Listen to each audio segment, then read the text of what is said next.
Hello guys, net वाला chemistry में आपका स्वागत है।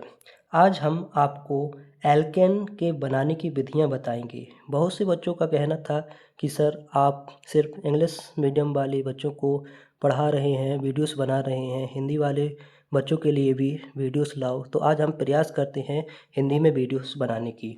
तो सबसे पहले हम आपको एल्केन के बनाने की विधि बताएंगे और बुर्ज संश्लेषण द्वारा, बाय बुर्ज सिंथेसिस द्वारा हम एल्केन को बनाने की विधि बताएंगे।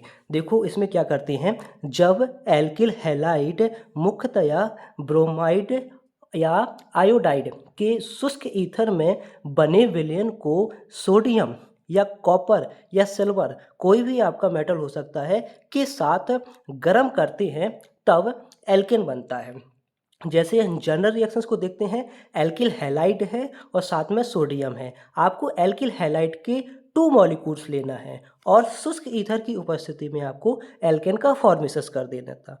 एल्केन का फॉर्मेशन हो जाएगा, है ना, और 2Na आपका बाहर निकल जाएगी। जैसे यहाँ पर क्या लिया है हमने, मेथिल आयोडाइड को लिया है और साथ में सोडियम को लिया है और दूसरा मेथिल आयोडाइड लिया गया है और शुष्क ईथर की प्रेजेंस में हम रिएक्शंस करा रहे हैं। तो यहाँ से क्या होता है, मेटल का क्या क्या होता है, इलेक्ट्रॉन को डोनेट करना। तो यहाँ से इलेक्ट्रॉन डोनेट करेगा, है ना, Na बनेगा, यहाँ से I निकलेगा, यहाँ से I निकलेगा और CH3 मतलब एथेन का फॉर्मेशन कर देगा और 2Na आपका बाहर निकल जाएगा। ऐसे ही यहाँ पर क्या लिया है, एथिल आयोडाइड को लिया है, यहाँ मेथिल आयोडाइड को लिया है, यहाँ एथिल आयोडाइड को लिया है। ठीक है, 2 एथिल आयोडाइड को लेंगे और क्या बना देंगे, ब्यूटेन। जैसे C2H5 और C2H5, इसको क्या बोलते हैं अपन, ब्यूटेन बोलते हैं, और 2Na आपका बाहर निकल जाएगा सब प्रोडक्ट के रूप में। ठीक है, यहाँ पर देखो, जब अभिक्रिया भिन्न एल्किल हैलाइडों के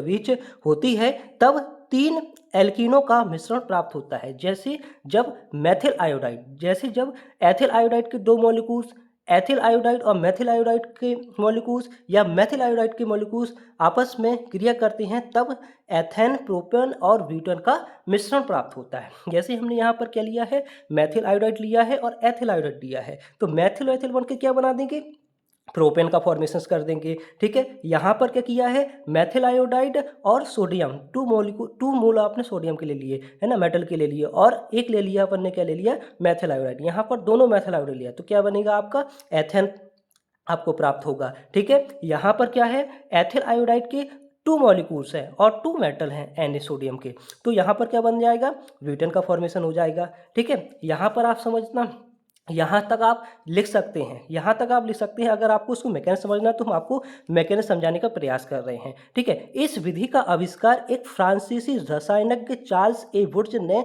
सन 1855 में किया था। ठीक है, 55 में किया था। अब इसकी अपन मैकेनिज्म को समझते हैं कि मैकेनिज्म कैसे होती है। सबसे पहले जो आपकी इसकी मैकेनिज्म है, तो मैकेनिज्म क्या होती है, माध्यमिक कार्बधात्मिक, जिसको अपन ऑर्गेनोमेटालिक बोलते हैं, ऑर्गेनोमेटालिक यौगिक का मध्यक मतलब इंटरमीडिएट के रूप में बनना, मतलब एक इंटरमीडिएट बनता है, उसके बाद एल्केन का फॉर्मेशन होता है। तो इस मत के अनुसार सबसे पहले एक कार्ब सोडियम यौगिक बनता है, जो एल्किल हैलाइड के दूसरे अणु से क्रिया करके एल्केन का फॉर्मेशन करता है।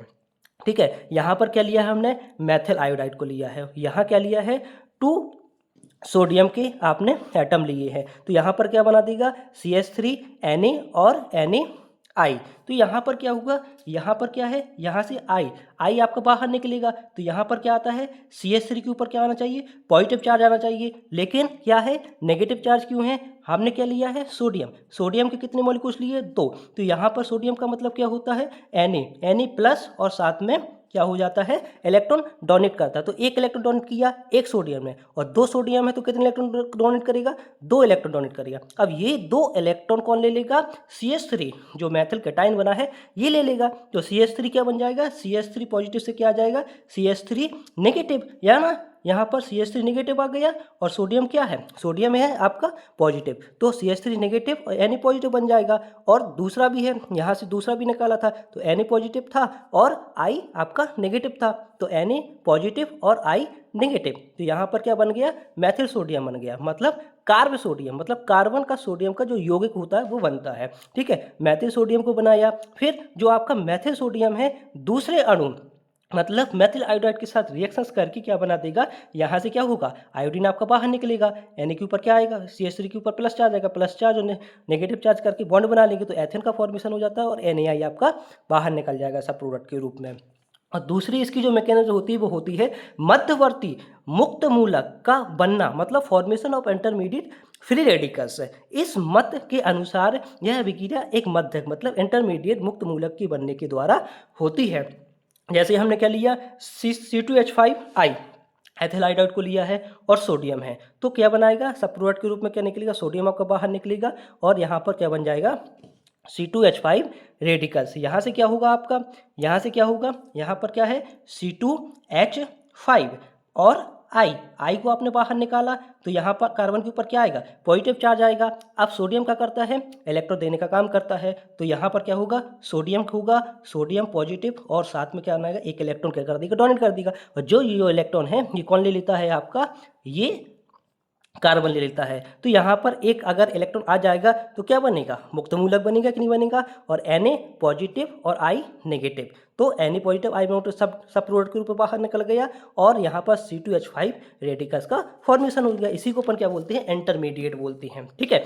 फिर यहाँ पर क्या होता है, मुक्त मूलक अत्यंत अस्थायी होता है। जितने भी आपको मुक्त मूलक मिलेंगे सभी कैसे होंगे, अस्थायी होंगे, अनस्टेबल होंगे और स्थायित्व प्राप्त करने के लिए एक अन्य मुक्त मूलक के साथ संयुक्त करता है अथवा एक हाइड्रोजन को ग्रहण कर लेता है अथवा खो देता है। मतलब यहाँ पर क्या हुआ है, C2H5 रेडिकल्स है ना, ऐसे दूसरा आपका C2H5 रेडिकल्स का भी फॉर्मेशन होगा, तो C2H5 क्या कर देंगे, बॉन्ड बनाकर क्या बना लेंगे, ब्यूटेन का फॉर्मेशन करती है। ये मुख्य अभिक्रिया है, मेन अभिक्रिया है। पार्श्व अभिक्रिया दो प्रकार से होती है, जैसे C2H5 है और C2H5 है ना, एक red C2H5 radical, C2H5 radical. अब इसने क्या किया, एक हाइड्रोजन को क्या किया, ग्रहण कर लिया।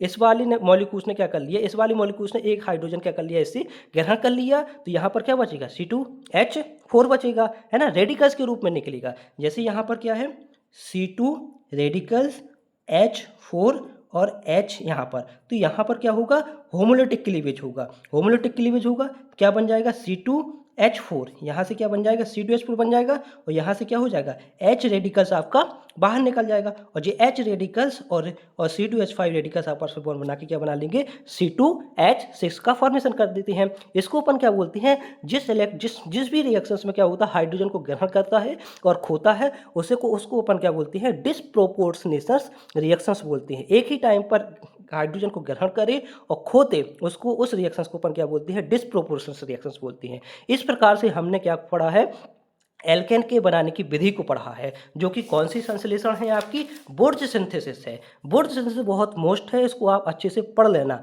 आगे हम आपको कोरी हाउसेस रिएक्शंस, कोरी हाउसेस संश्लेषण और कोरी हाउसेस सिंथेसिस के बारे में बताएंगे नेक्स्ट वीडियो में। Thank you, happy learning wise.